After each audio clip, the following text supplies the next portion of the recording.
نحمده ونصلي على رسوله الكريم أما بعد فأعوذ بالله من الشيطان الرجيم بسم الله الرحمن الرحيم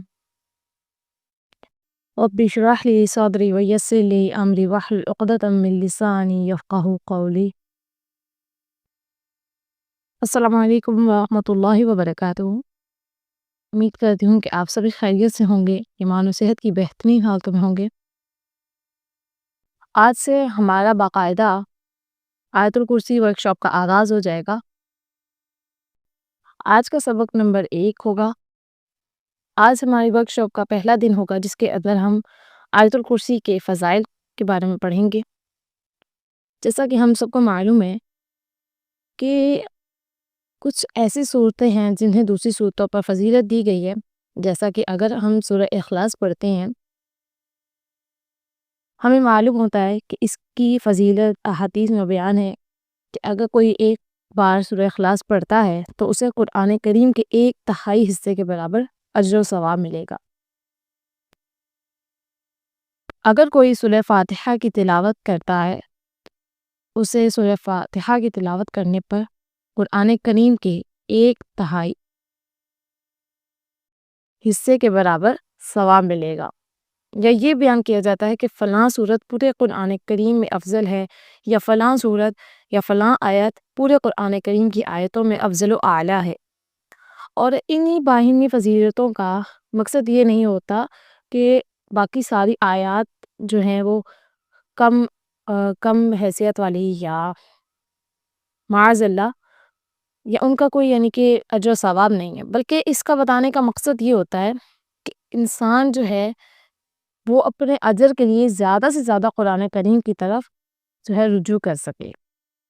اسی طرح احادیث میں آیت الکرسی کے چند فضائل بیان کیے جاتے ہیں، جس میں حضرت امام ابن حبان اور امام نسائی حضرت ابی امامہ رضی اللہ تعالیٰ عنہ سے روایت کرتے ہیں کہ جس شخص نے ہر فرض نماز کے بعد آیت الکرسی پڑھی اسے جنت میں جانے سے موت کے سوا کوئی اور چیز نہیں روک سکتی۔ یعنی کہ اگر ہر فرض نماز کے بعد 5 نمازیں فرض ہیں، ہر نماز کے بعد ایک سورہ آیت الکرسی پڑھ لی جائے، سورہ بقرہ کی آیت، تو ہمیں جنت میں جانے کے لیے موت کے سوا کوئی چیز نہیں روک سکتی۔ اسی طرح ایک اور حدیث میں آتا ہے کہ حضور نبی اکرم صلی اللہ علیہ وآلہ وسلم کے فیض یافتہ صحابی ابو منذر یعنی کہ لقب ابو منذر حضرت ابی کعب رضی اللہ تعالیٰ عنہ روایت کرتے ہیں کہ ایک مرتبہ نبی اکرم صلی اللہ علیہ وآلہ وسلم نے مجھ سے پوچھا، اے ابو منذر تم جانتے ہو کتاب اللہ کی سب سے عظیم اور بڑی آیت کون سی ہے؟ انہوں نے عرض کیا اللہ اور اس کا رسول زیادہ بہتر جانتے ہیں۔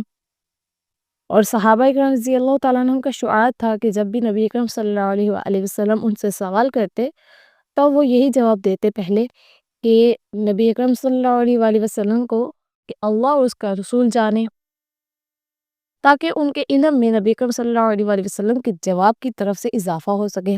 لیکن نبی اکرم صلی اللہ علیہ وآلہ وسلم اگر صحابہ اکرام رضی اللہ تعالیٰ عنہ سے ہی جاننا چاہتے اس سوال کا جواب تو اپنے سوال کو دوسری مرتبہ دہراتے۔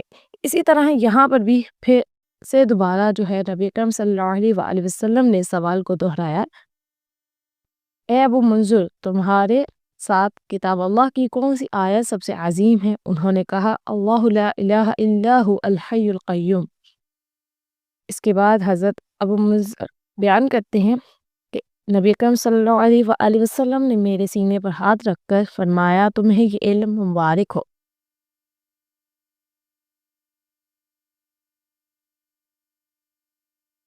اور آیت الکرسی کی عظمت اور اہمیت اس وجہ سے بھی ہے کہ یہ قرآن کریم کی ان چند آیتوں میں سے ہے جس میں توحید کا تفصیلی بیان کیا گیا ہے، اللہ سبحانہ وتعالیٰ کی ذات اور صفات کا جامع اور تفصیلی بیان کیا گیا ہے۔ قرآن کریم اللہ سبحانہ وتعالیٰ کا صحیح تصور ذہن نشین کرنے کے لیے آیا ہے۔ اگر انسان کو اللہ سبحانہ وتعالیٰ کا صحیح تصور حاصل ہو جائے تو باقی ساری تعلیم بے معنی ہو جاتی ہے، اور عقیدہ توحید سمجھ کر انسان جو ہے اسے سمجھ آنے لگ جاتا ہے کہ دین کی بنیاد کس طرح سے قائم ہو۔ یعنی کہ عقیدہ توحید کے بغیر دین کی بنیاد نہیں سمجھی جا سکتی، اور اسی لیے آیت الکرسی کی اتنی عظمت اور اہمیت ہے کہ اس میں عقیدہ توحید کو بیان کیا گیا ہے، وہ بھی جامع طریقے کے ساتھ۔ اور آیت الکرسی قرآن کریم کی سب سے بڑی آیت بھی ہے، جس میں توحید کے مضمون کو بہترین طریقے کے ساتھ بیان کر دیا گیا ہے۔ امام بہقی نے شعیب الایمان میں حضرت انس رضی اللہ تعالی عنہ سے روایت کیا ہے کہ نبی اکرم صلی اللہ علیہ وآلہ وسلم نے فرمایا، جس شخص نے ہر فرض نماز کے بعد آیت الکرسی پڑھا، اللہ سبحانہ وتعالی اس کو دوسری نماز تک اپنی حفاظت میں رکھتا ہے، اور آیت الکرسی کی حفاظت صرف نبی، صدیق یا شہید ہی کرتا ہے۔ یعنی کہ اس حدیث سے ثابت ہوتا ہے کہ فرض نمازوں کے بعد آیت الکرسی پڑھنے کا طریقہ کار نبیوں، صدیقوں اور شہیدوں کی سنت پر عمل کرنا ہے۔ اسی طرح یہاں پر میں آپ کو ایک اور حدیث بتانا چاہوں گی جو کہ بہت ہی خوبصورت ہے، اور اس کے راوی حضرت ابو ہریرہ رضی اللہ تعالیٰ عنہ ہیں۔ وہ روایت کرتے ہیں کہ رمضان المبارک میں نبی کریم صلی اللہ علیہ وآلہ وسلم نے صدقہ فطر کی نگرانی کے لیے مجھے مقرر کیا۔ میرے پاس ایک آنے والا آیا، یعنی ایک شخص آیا اور گلے کو سمیٹنے لگا۔ میں نے اسے پکڑ کر کہا، میں تمہیں رسول اللہ صلی اللہ علیہ وآلہ وسلم کی خدمت میں پیش کروں گا۔ اس نے کہا، میں ایک غریب آدمی ہوں اور میرے ذمہ اہل و عیال ہیں، میں بڑا ضرورت مند ہوں۔ حضرت ابو ہریرہ رضی اللہ تعالیٰ عنہ کہتے ہیں کہ میں نے اسے چھوڑ دیا، ترس کھا کر صبح کے وقت حضور اکرم صلی اللہ علیہ وآلہ وسلم کی خدمت میں حاضر ہوا۔ میرے کچھ عرض کرنے سے پہلے ہی آپ علیہ السلام نے فرمایا، ابو ہریرہ، گزشتہ رات تمہارے قیدی نے کیا کیا؟ میں نے فرمایا، میں نے عرض کیا، حضور، اہل و عیال اور اپنی سخت محتاجی کی اس نے شکایت کی تو مجھے اس پر ترس آ گیا اور میں نے اس کو چھوڑ دیا۔ نبی اکرم صلی اللہ علیہ وآلہ وسلم نے فرمایا، سنو، اس نے تم سے غلط کہا، پھر وہ جلد ہی آئے گا۔ یہ کہتے ہیں مجھے یقین ہو گیا کہ آپ صلی اللہ علیہ وآلہ وسلم کے فرمانے کے بعد وہ ضرور آئے گا، چنانچہ میں اس کے انتظار میں بیٹھا رہا تھا، اور وہ آیا اور غلہ سمیٹنے لگا۔ میں نے اسے پھر پکڑ لیا کہ اب تو میں تمہیں رسول اللہ صلی اللہ علیہ وآلہ وسلم کی خدمت میں ضرور پیش کروں گا۔ اس نے کہا، مجھے چھوڑ دیجئے، میں ایک محتاج آدمی ہوں، میرے ذمہ اہل و عیال ہیں، اب پھر میں نہیں آؤں گا۔ مجھے ترس آیا اور میں نے پھر سے اسے چھوڑ دیا۔ صبح کے وقت نبی اکرم صلی اللہ علیہ وآلہ وسلم کی خدمت میں حاضر ہوا، اور نبی اکرم صلی اللہ علیہ وآلہ وسلم نے مجھ سے فرمایا، ابو ہریرہ، رات تمہارے قیدی نے کیا کیا؟ میں نے عرض کیا، یا رسول اللہ، اس نے اہل و عیال اور شدید احتجاج کی شکایت کی، پھر میں نے ترس کھا کر اس کو چھوڑ دیا۔ حضور اکرم صلی اللہ علیہ وآلہ وسلم نے فرمایا، تم سے اس نے غلط کہا، وہ پھر سے آئے گا اور جلدی آئے گا۔ مجھے یقین ہو گیا کہ رسول اللہ صلی اللہ علیہ وآلہ وسلم کے فرمانے کے بعد وہ ضرور آئے گا، چنانچہ میں اس کے انتظار میں ہی بیٹھا تھا کہ وہ آیا اور گلہ اٹھانے لگا۔ میں نے اسے گرفتار کر کے کہا کہ میں تمہیں رسول اللہ صلی اللہ علیہ وآلہ وسلم کی خدمت میں ضرور پیش کروں گا۔ یہ تیسری بار ہے کہ تم کہتے ہو کہ نہیں آؤ گے، پھر آتے ہو۔ اس شیطان نے کہا کہ میں چند کلمے آپ کو بتا دیتا ہوں جس کے ذریعے آپ کو اللہ سبحانہ وتعالی فائدہ پہنچائے گا۔ جب آپ سونے کے لیے بستر پر جائیں تو آیت الکرسی آخر تک پڑھ لیجئے۔ ایسا کریں گے تو اللہ کی طرف سے مستقل آپ کے اوپر ایک محافظ رہے گا اور شیطان آپ کے قریب نہیں آئے گا۔ اس حال میں آپ کی صبح ہوگی۔ جب اس نے یہ وظیفہ بتایا تو پھر میں نے اسے چھوڑ دیا اور جانے دیا۔ صبح کو رسول اکرم صلی اللہ علیہ وآلہ وسلم کی خدمت میں حاضر ہوا تو مجھ سے رسول اللہ صلی اللہ علیہ وآلہ وسلم نے فرمایا، تمہارے قیدی نے کیا کیا؟ میں نے عرض کیا، اس نے مجھے چند ایسے کلمات بتانے کو کہا جن سے اللہ سبحانہ وتعالی مجھے نفع پہنچائے گا۔ رسول اکرم صلی اللہ علیہ وآلہ وسلم نے فرمایا، سنو، اس نے تم سے سچ کہا، حالانکہ وہ بہت بڑا جھوٹا ہے۔ ابو ہریرہ رضی اللہ تعالیٰ عنہ، 3 راتوں سے تم جس کے ساتھ ہم کلام ہو رہے تھے، تم جانتے بھی ہو وہ کون ہے؟ میں نے عرض کیا، یا رسول اللہ صلی اللہ علیہ وآلہ وسلم، میں نہیں جانتا۔ اس پر نبی اکرم صلی اللہ علیہ وآلہ وسلم نے فرمایا کہ ابو ہریرہ، وہ ایک شیطان ہے۔ آپ کو یہاں پر نظر آ رہا ہے کہ آیت الکرسی کیسی چیز ہے اور کتنی خوبصورت آیات میں سے ہے، جس میں شیطان آپ کا قریب نہیں آ سکتا، آپ کو نقصان نہیں دے سکتا، آپ کے اوپر کوئی وسوسہ نہیں ڈال سکتا۔ تو مجھے امید ہے کہ آپ لوگ اس کو اپنی زندگی کا حصہ بنائیں گی۔ یہاں پر یہ سوچ رہے ہوں گے کہ شیطان کو کس طرح سے حضرت ابو ہریرہ رضی اللہ تعالیٰ عنہ نے دیکھ لیا۔ یقیناً انسان شیطان کی اصلی شکل نہیں دیکھ سکتا، یعنی اس کا اصلی روپ نہیں دیکھ سکتا، لیکن اس کا بدلا ہوا یعنی کہ انسانی شکل میں آنا انسان دیکھ سکتا ہے۔ اور اس کے بارے میں اللہ سبحانہ وتعالی نے قرآن کریم میں سورہ الاعراف میں فرمایا، بے شک وہ خود اور اس کا قبیلہ تمہیں ایسی ایسی جگہوں سے دیکھتا رہتا ہے جہاں سے تم اس کو نہیں دیکھ سکتے۔ یعنی شیطان انسان کو ہر ٹائم دیکھ سکتا ہے، مگر انسان اس کو نہیں دیکھ سکتا جب تک کہ وہ اس کے سامنے اس کی اپنی اصل شکل میں یا کسی جانور کی شکل میں، یعنی جس چیز کو اللہ سبحانہ وتعالی نے انسانی آنکھ کو دکھانے کے لائق بنایا ہے اس شکل میں نہیں آ جاتا۔ اسی کے بعد ایک اور حدیث ہے جس میں امام بہقی کی روایت ہے کہ جو شخص سوتے وقت اگر آیت الکرسی پڑھتا ہے تو اللہ سبحانہ وتعالی اسے اس کے گھر اور اس کے پڑوسی کے گھر اور اس کے آس پاس کے اہل و عیال، اہل خانہ کو سب کو امن و امان اور عافیت عطا کرتے ہیں۔ اس کے بعد ایک اور حدیث ہے جس میں آیت الکرسی کی فضیلت بیان کی گئی ہے۔ حضرت ابو ایوب انصاری رضی اللہ تعالیٰ عنہ سے روایت ہے کہ ان کی ایک پوٹلی تھی، اس میں کھجور رکھی ہوئی تھی، جن آتے تھے اور ان سے کھجوریں لے جاتے تھے۔ انہوں نے نبی اکرم صلی اللہ علیہ وسلم سے شکایت کی۔ حضور اکرم صلی اللہ علیہ وسلم نے فرمایا، جاؤ جب تمہیں وہ نظر آئے تو کہنا کہ رسول اللہ صلی اللہ علیہ وسلم کی خدمت میں تم حاضر ہو جاؤ۔ چنانچہ انہوں نے جب یہ کلمات کہے، ان کی برکت سے جن کو پکڑ لیا تو اس جن نے قسم کھائی کہ وہ پھر نہیں آئے گا، انہوں نے اسے چھوڑ دیا۔ حضور اکرم صلی اللہ علیہ وسلم کی خدمت میں حاضر ہوئے تو نبی اکرم صلی اللہ علیہ وسلم نے دریافت فرمایا، تمہارے قیدی کا کیا معاملہ رہا؟ انہوں نے کہا، اس نے قسم کھائی کہ وہ پھر نہیں آئے گا۔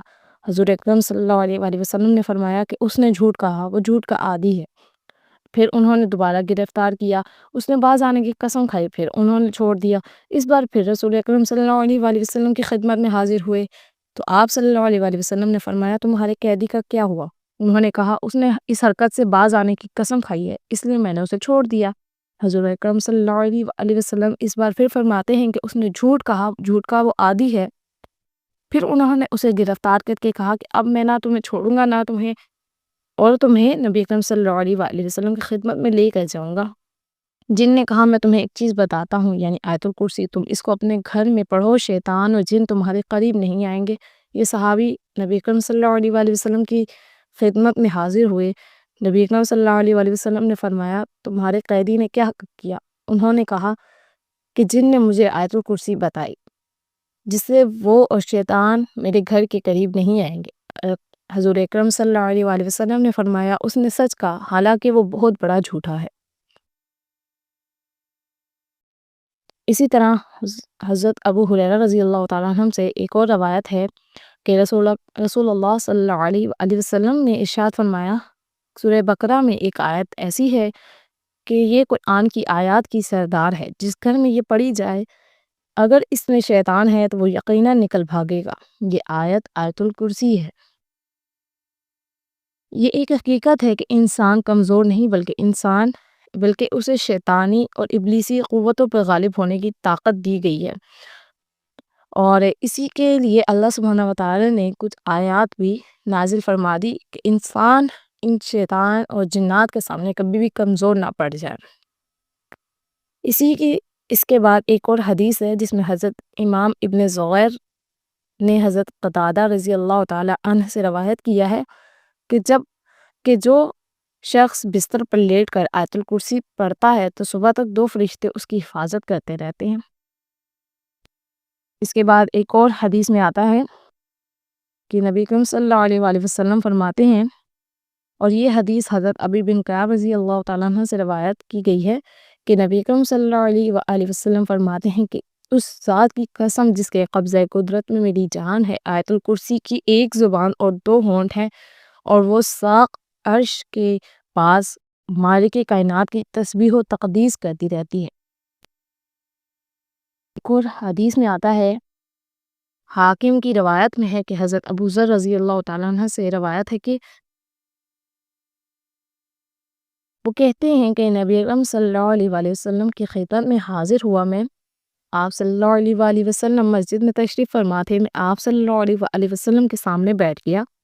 حضور اکرم صلی اللہ علیہ وآلہ وسلم نے روزہ، نماز اور صدقہ کے فضائل بیان کیے۔ میں نے عرض کیا یا رسول اللہ صلی اللہ علیہ وآلہ وسلم، آپ کے اوپر سب سے عظیم آیت کون سی نازل ہوئی ہے؟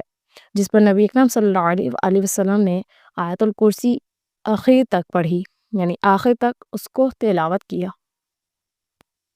اس کے بعد خطیب نے حضرت ابن عمر رضی اللہ تعالیٰ عنہ سے روایت کیا ہے کہ جو شخص آیت الکرسی پڑھتا ہے، اللہ سبحانہ وتعالیٰ بذات خود اس کی روح کو قبض کرتے ہیں، سبحان اللہ۔ اسی کے بعد ایک اور حدیث میں آتا ہے کہ حضرت ابو امامہ رضی اللہ تعالیٰ عنہ سے روایت ہے کہ جو شخص ہر فرض نماز کے بعد آیت الکرسی پڑھتے ہیں تو اللہ سبحانہ وتعالیٰ خود اس کی روح کو قبض فرماتے ہیں، اور وہ اس مجاہد کا درجہ پا جاتا ہے جس نے اللہ تبارک و تعالیٰ کے نبیوں اور رسولوں کی طرف سے جہاد کیا ہو اور وہ میں شہید کر دیا گیا ہو۔ اسی کے بعد ایک اور حدیث میں آتا ہے کہ حضرت سیدنا علی رضی اللہ تعالیٰ عنہ سے روایت ہے کہ حضور اکرم صلی اللہ علیہ وآلہ وسلم نے فرمایا